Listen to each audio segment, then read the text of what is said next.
Assalamualaikum warahmatullahi wabarakatuh.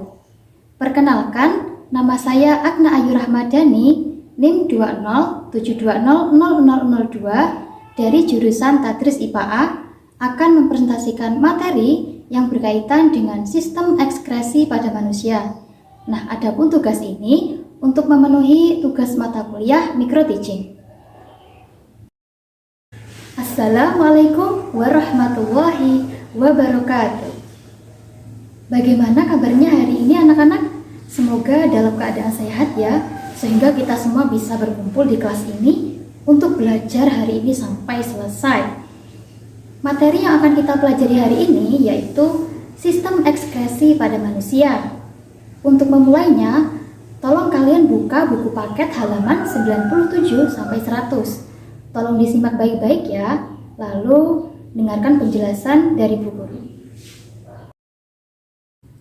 Seperti halnya sampah yang perlu dibuang dari dalam rumah agar tetap layak dihuni, maka tubuh kita ini juga harus membuang sampah loh dari dalam tubuh agar tetap sehat.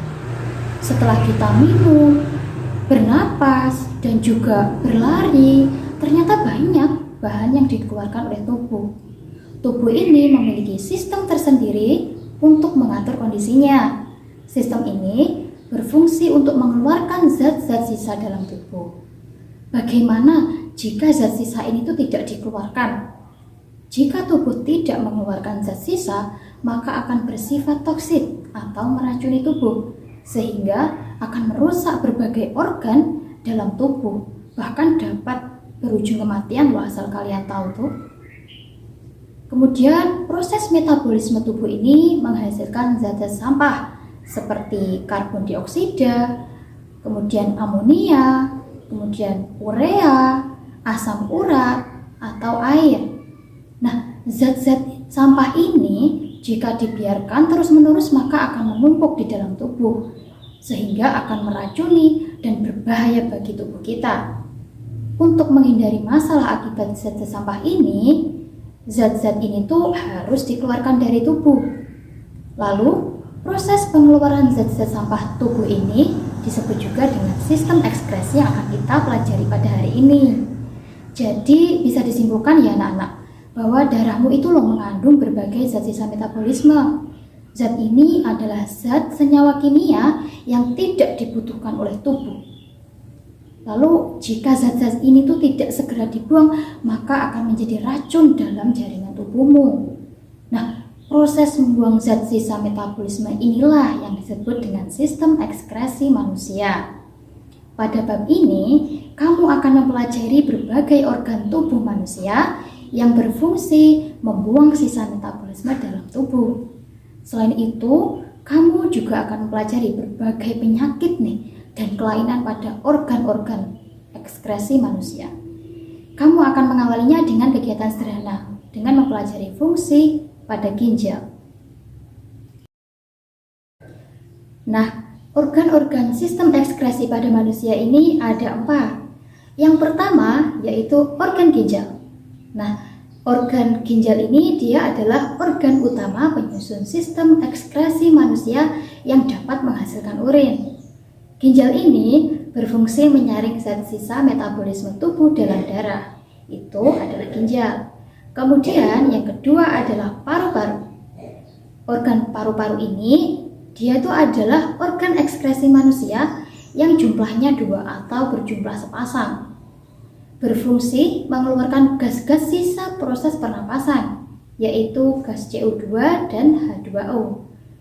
Dan organ ekskresi yang ketiga yaitu hati. Nah, organ hati ini tuh dia terletak di dalam rongga perut sebelah kanan. Berfungsi menghasilkan getah empedu, zat sisa dari sel darah merah yang rusak, dan juga hati ini bisa menghasilkan zat untuk menawar racun serta membentuk sel darah merah pada janin. Kemudian organ ekskresi yang terakhir yaitu kulit. Nah, kita bisa merabanya setiap hari. Kulit ini adalah organ terluar atau lapisan terluar pada permukaan tubuh kita. Organ kulit ini berfungsi mengeluarkan zat sisa metabolisme berupa cairan keringat. Nah, biasanya kalau kita habis beraktivitas, berlari ataupun ngapain aja deh. Nah, kita akan mengeluarkan zat ekskresi berupa cairan keringat.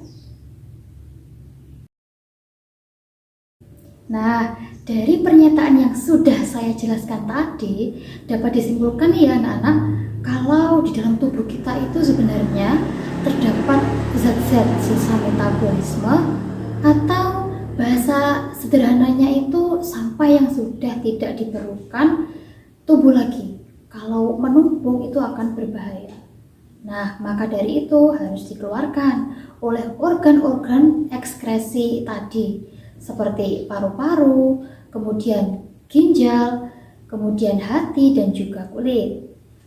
Coba bayangkan, jika tidak dikeluarkan akan sangat membahayakan bagi tubuh. Bahkan bisa menimbulkan berbagai penyakit, komplikasi, bahkan sampai kematian loh.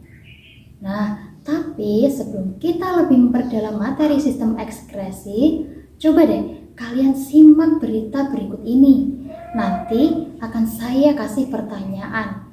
Jadi, tolong simak dengan seksama ya berita ini.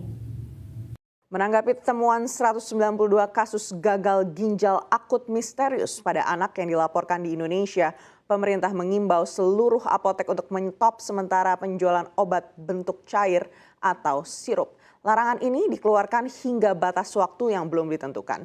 Seluruh tenaga kesehatan juga diminta Kemenkes RI menghentikan sementara resep obat-obatan dalam bentuk sirup atau cair. Kemenkes RI juga merilis kriteria kategori suspek hingga probable terkait gagal ginjal akut. Di antaranya kasus suspek yakni kasus penyakit pada anak usia 0 sampai 18 tahun dengan gejala tidak mengeluarkan urin atau pengurangan urin drastis yang terjadi secara tiba-tiba. Sementara untuk kasus probable yaitu kondisi kasus suspek ditambah dengan tidak terdapatnya riwayat kelainan ginjal sebelumnya, disertai atau tanpa disertai demam, diare, muntah, batuk, dan pilek. Dan pemeriksaan USG didapatkan bentuk dan ukuran ginjal normal, tidak ada kelainan seperti batu, kista, atau massa.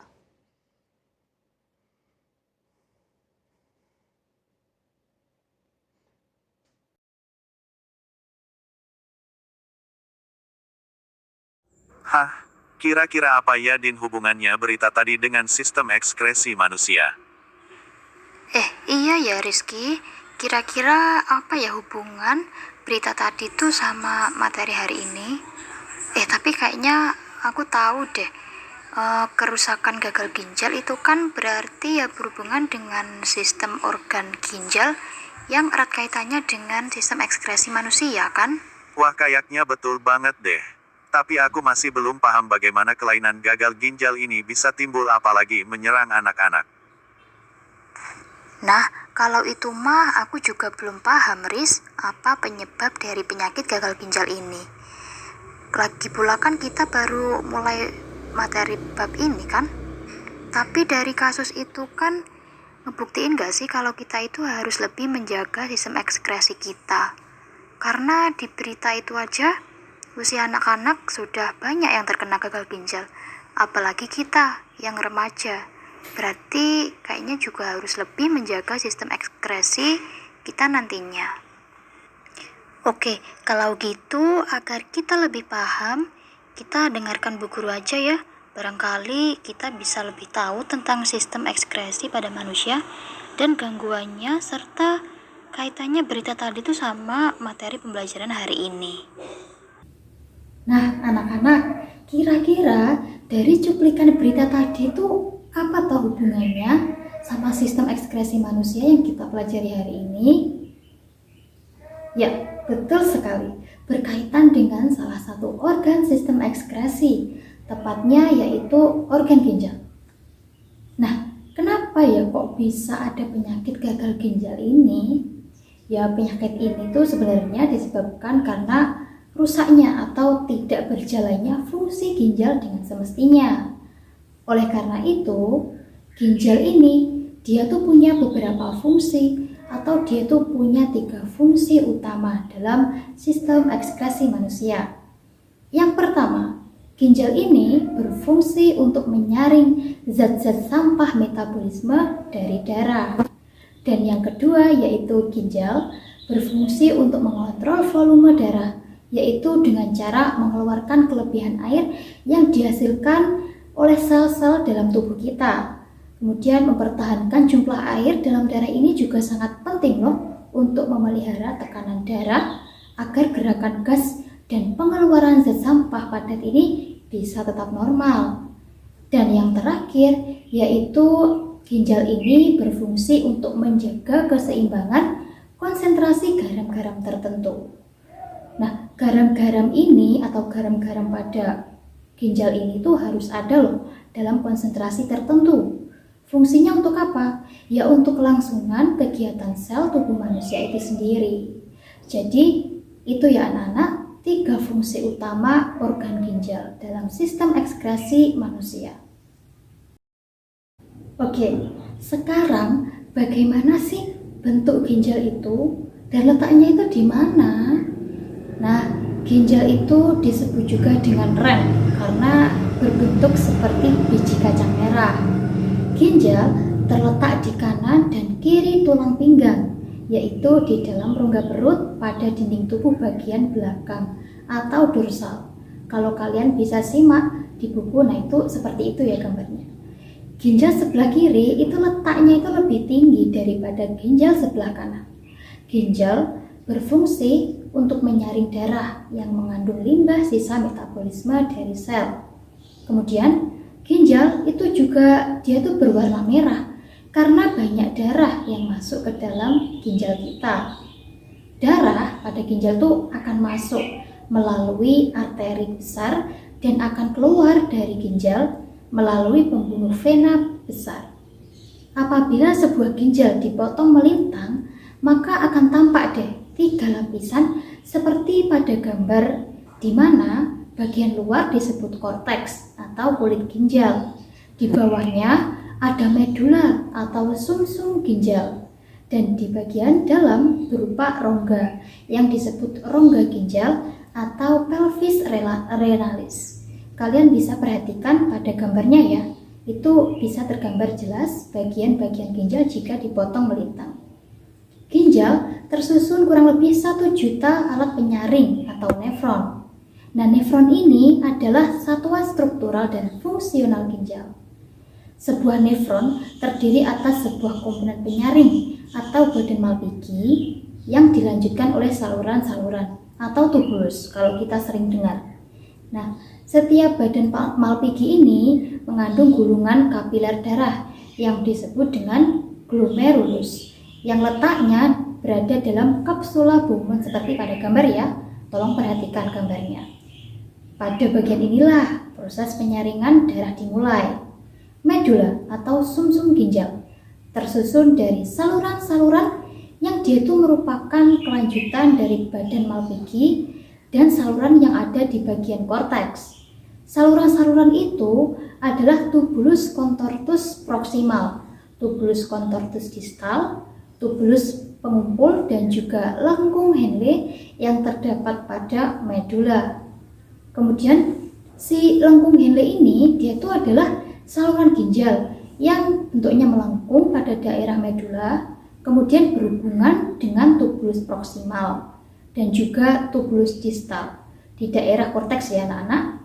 Kemudian pelvis renalis atau rongga ginjal ini dia itu juga punya fungsi yaitu sebagai penampung urin sementara sebelum dikeluarkan melalui ureter. Ureter ini adalah organ paling akhir dalam pembuangan ekskresi kita.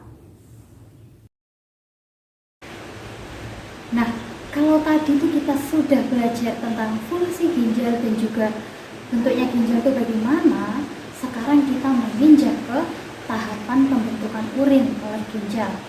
Nah, pada proses pembentukan urin dalam ginjal ini, itu dia melalui 3 tahapan. Ketiga tahapan tersebut adalah sebagai berikut. Yang pertama, yaitu tahap filtrasi. Pada proses pembentukan urin, pada tahap ini, darah itu mengalir loh dari arteri ginjal masuk ke dalam glomerulus yang berisi kapiler-kapiler darah. Pada bagian ini juga akan terjadi penyaringan pertama yang kemudian akan disimpan di bagian kapsula Bowman. Seperti pada gambar ya teman-teman, bisa diperhatikan. Nah, pada tahap ini itu ketika darah masuk ke dalam glomerulus, tekanan darah kita itu akan menjadi semakin tinggi, sehingga otomatis mendorong air dan komponen-komponen melalui pori-pori kapiler yang akan menghasilkan filtrat.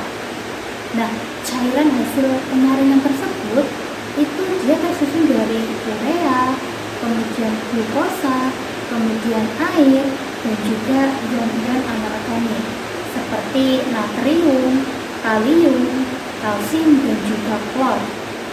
Nah, darah dan protein ini tetap tinggal di dalam kapiler darah karena tidak dapat menembus pori-pori glomerulus. Cairan yang tertampung di dalam kapsula lumen pada ginjal ini disebut urin primer, sehingga tahapan inilah yang disebut dengan tahapan filtrasi. Itu adalah tahap yang pertama. Kemudian tahap yang kedua yaitu reabsorpsi, di mana pada tahap ini itu urin primer masuk ke dalam tubulus contortus proxima. Maka di tubulus ini terjadi proses penyerapan kembali, yaitu zat-zat yang masih diperlukan oleh tubuh kita. Jadi zat yang diserap kembali adalah glukosa, kemudian air, terus asam amino, dan juga ion-ion organik. Sedangkan urea ini sedikit yang diserap kembali. Bagaimana kira-kira penyerapan yang terjadi di dalam tubulus contortus proxima? Nah, garam di dalam urin primer ini akan berdifusi ke dalam sel-sel epitel pada dinding ginjal.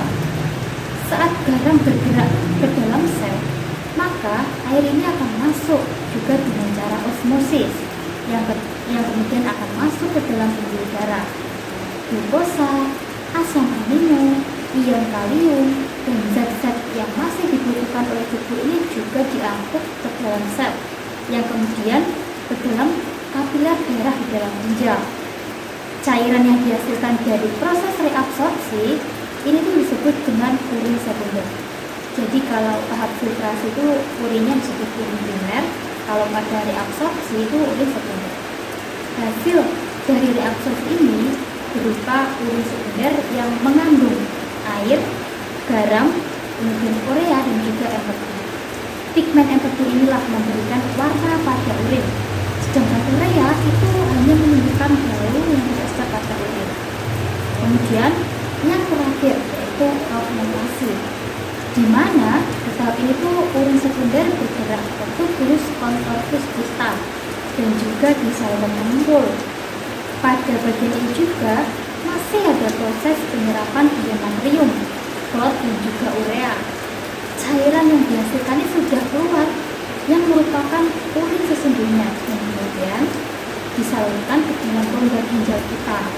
Maka tahapan inilah yang disebut augmentasi. Jadi dapat disimpulkan ya anak-anak, kalau tahapan pembentukan urin pada ginjal itu ada tiga.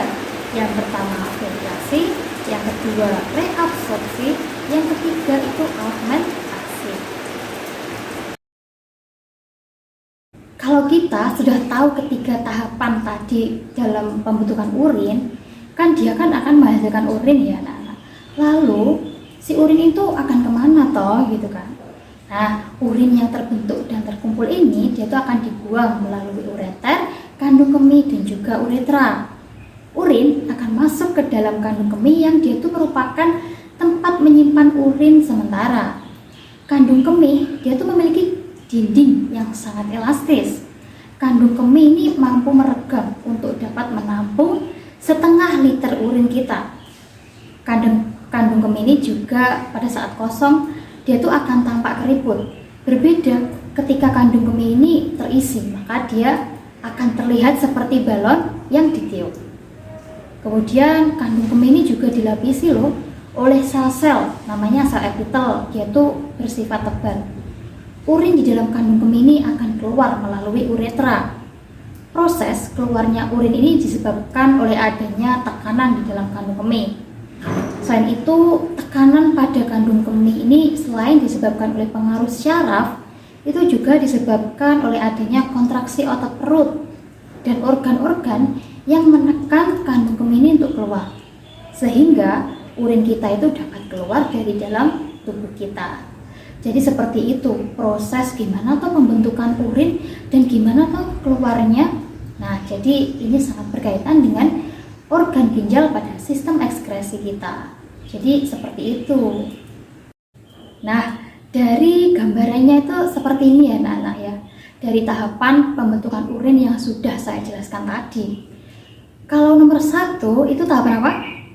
Ya, betul, tahapan filtrasi yang terjadi di glomerulus. Kemudian menghasilkan urin primer. Itu tahapan yang nomor 1. Kemudian kalau tahapan yang nomor 2 itu dia adalah tahapan reabsorpsi atau tahapan penyerapan kembali sisa metabolisme yang sekiranya tuh masih dibutuhkan tubuh kita. Nah, tahap ini tuh terjadi di tubulus contortus proximal dan menghasilkan urin sekunder. Dan yang terakhir itu nomor 3, yaitu tahapan augmentasi atau tahap pengumpulan yang terjadi di tubulus contortus distal. Pada tahap yang terakhir ini menghasilkan urin yang sesungguhnya.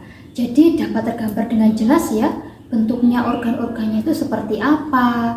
Nomor 1 filtrasi terjadi di glomerulus menghasilkan urin primer. Kemudian yang kedua itu tahapan reabsorpsi atau penyerapan yang terjadi di tubulus contortus proximal menghasilkan urin sekunder. Kemudian yang terakhir yaitu tahapan augmentasi yang terjadi di tubulus contortus distal dan menghasilkan urin yang sesungguhnya baru dikeluarkan. Jadi kesimpulan dari tahapan pembentukan urin itu seperti itu. Dapat dilihat ya, ada tulisannya nomor 1 itu tahapan apa, nomor 2 dan 3 itu sudah tergambar dengan jelas. Selanjutnya yaitu kita akan mempelajari gangguan-gangguan dalam sistem ekskresi manusia, tepatnya organ ginjal. Yang pertama yaitu nefritis. Nefritis ini adalah peradangan pada nefron, yaitu tepatnya kerusakan bagian glomerulus ginjal. Nah, nefritis ini tuh disebabkan oleh adanya infeksi bakteri Streptococcus. Nefritis ini mengakibatkan masuknya kembali asam urin dan urea ke pembuluh darah kita, serta adanya penimbunan air di kaki karena reabsorpsi air yang sangat terganggu. Kemudian yang kedua yaitu kelainan batu ginjal. Nah, gangguan ini tuh berupa terbentuknya endapan garam kalsium di dalam rongga ginjal kita.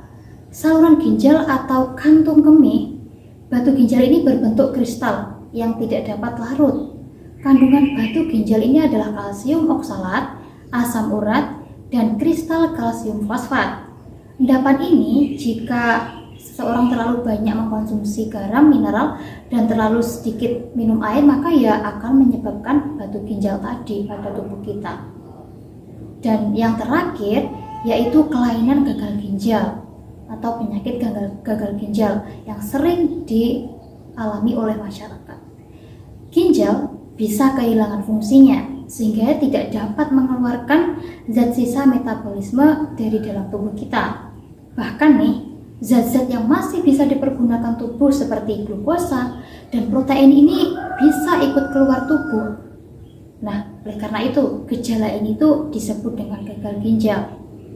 Adapun kelainan ini tuh disebabkan karena kondisi yang mengganggu fungsi ginjal. Gagal ginjal yang akut menyebabkan penumpukan urea di dalam darah dan asidiosis.